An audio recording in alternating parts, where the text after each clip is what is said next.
Bonjour tout le monde et bienvenue à Nanou Qu'est-ce qu'on mange? Aujourd'hui, je vous propose des côtelettes de porc, miel et ail, mais on va les faire en bouchée. Comme ça, vos enfants n'auront pas de misère à les manger. Alors, je vais vous montrer d'abord que quand on achète des petites côtelettes, celles-là, je les ai prises. Elles n'ont pas d'os, elles n'ont pas beaucoup de gras non plus, donc je ne vais pas y toucher. Et elles étaient au congélateur, donc je vais juste les mettre sur ma planche à découper. Parce que ce que je veux vous montrer là, s'il y a bien du monde qui ne savent pas, celles-là, elles sont très très minces. Mais quand vous achetez des côtelettes de porc et qu'elles sont épaisses, ben il faut les marteler un petit peu. Et il faut casser un peu les muscles dans la viande. Donc, comme vous avez vu, là, j'ai mis des gants pour pas que je me fasse dire que je me lave pas les mains. Puis en même temps, la première chose qu'on va faire, là, c'est de les essuyer un peu. Donc, prenez un papier Scott comme que je fais, puis enlevez l'eau un peu dessus comme ça, un peu de chaque côté, là. Ma planche était un peu mouillée, mais c'est pas grave. Je vais les tourner. Voilà. Rapidement, toujours. Puis, je suis désolée pour l'autre vidéo qui a coupé puis que j'ai été obligée de remettre la fin, là, mais en tout cas, je comprends pas qu'est-ce qui arrive des fois avec mon téléphone. Je suis pas tellement connaissante, je fais mon possible, là. Fait que... Bon, voilà. OK, donc mes côtelettes sont essuyées. Et là, elles sont très minces, celles-là, là, mais je veux juste vous montrer. Si vous avez un petit marteau comme ça, puis que vos côtelettes ont comme un bon centimètre d'épaisseur, donnez-y des petits coups comme ça, là, pour casser les muscles dedans.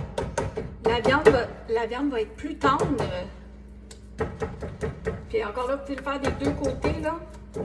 Là, je ne le fais pas fort comme je vous dis. Elles sont minces. Si vous n'avez pas des marteaux comme ça, encore là, moi, c'est une vieille affaire, là. Vous pouvez simplement prendre un bon couteau, OK, qui a un côté ici comme ça, puis vous lui donnez des petits coups comme ça, d'un côté, puis de l'autre bord, aller dans l'autre sens. Okay? Ça va juste casser ses muscles un petit peu, puis la viande, elle va être plus tendre. Ça, c'est des trucs de grand-mère. Voilà.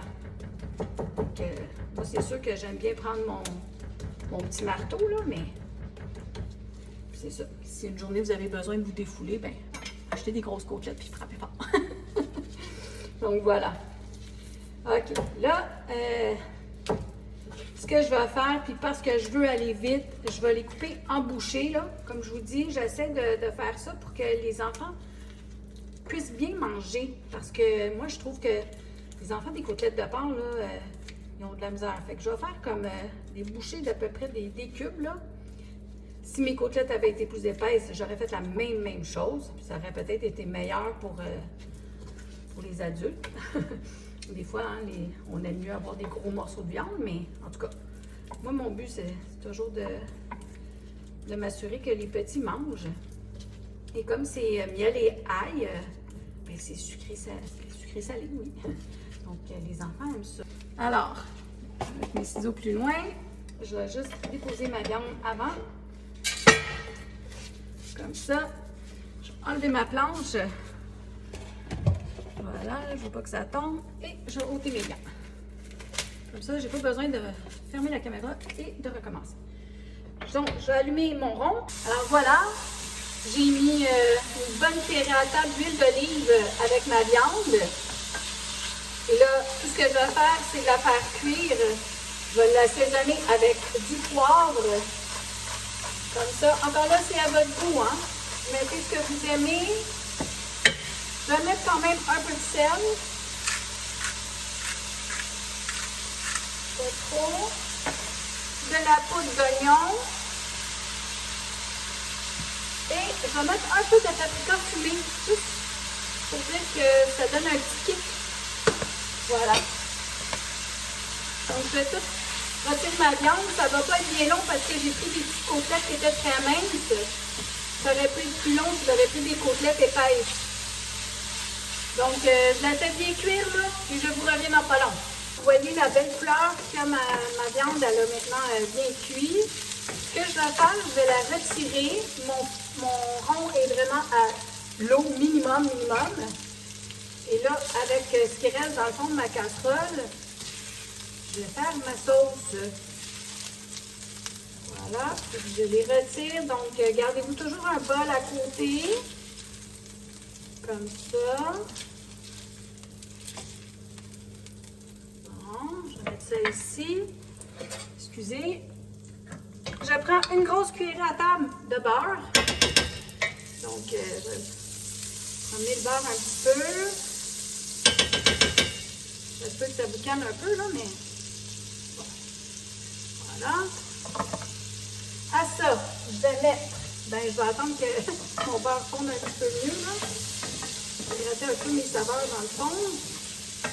C'est la poudre d'oignon que j'ai mis. Avec le paprika et le poivre, un peu de sel et le gras de la viande, hein, avec un petit peu d'huile d'olive. Donc voilà. OK. À ça, je vais mettre une grosse cuillère de sauce soya. Comme ça. Et encore là, celle-là, c'est sodium réduit. Parce que vous savez, je ne sale pas beaucoup mes choses. Et je vais mettre un quart de tasse de miel.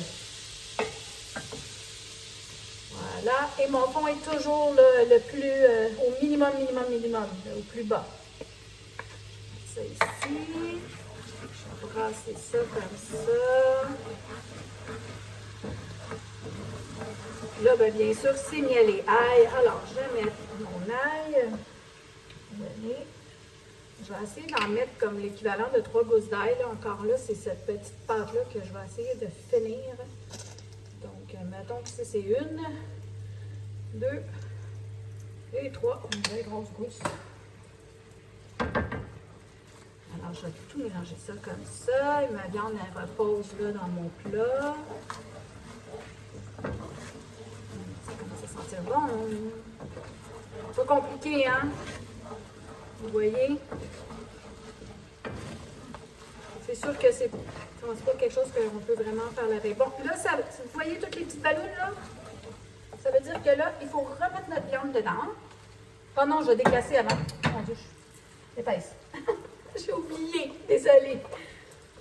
Environ 3 cuillères à table, soit de vin. Moi, j'en ai pas, puis encore là, je pense que j'en ai mis un petit peu plus que 3, là, parce que je trouvais qu'elle commençait à être pas mal épaisse. Je vais déglacer, là. Donc, tout le miel avec les épices, l'ail, tout ça. Et je vais attendre que ça repasse des ballons, mais malgré que ça ne l'a pas arrêté, là. C'est quelque chose d'assez rapide quand même, là, parce que ça fait quoi, là? Ça fait 10 minutes là, que je frigote, là. Donc, c'est pas bien long. Hop là. Donc, je vais laisser boire un petit peu. Bon, ça fait vraiment des belles ballons. Je peux déjà remettre ma viande dedans. Comme ça. Donc, la moitié de votre souper est déjà fait. Alors, vous laissez ça dans la casserole comme ça, que la viande prend toutes les belles saveurs. Pendant ce temps-là, vous pouvez faire un petit couscous, bien ordinaire ou un beau petit riz blanc avec un légume à côté ou des crudités, une petite salade, quelque chose de super rapide. Fait que moi, je laisserais ça là, un petit 5 minutes comme ça là, dans la sauce. Tout va s'épaissir encore. Et puis après ça, vous mettez ça en assiette avec vos à côté. Voilà, c'est terminé déjà. Donc, je peux bien prendre une petite bouchée pour vous montrer rapidement, là. Mais comme je vous dis, normalement, c'est mieux d'attendre un petit peu. Mais je vais m'en prendre une petite pour goûter avec vous. C'est très chaud, hein? Je vais faire attention. Il ne faut pas me brûler. C'est délicieux, là. C'est comme au resto, je vous le dis. Faites-le!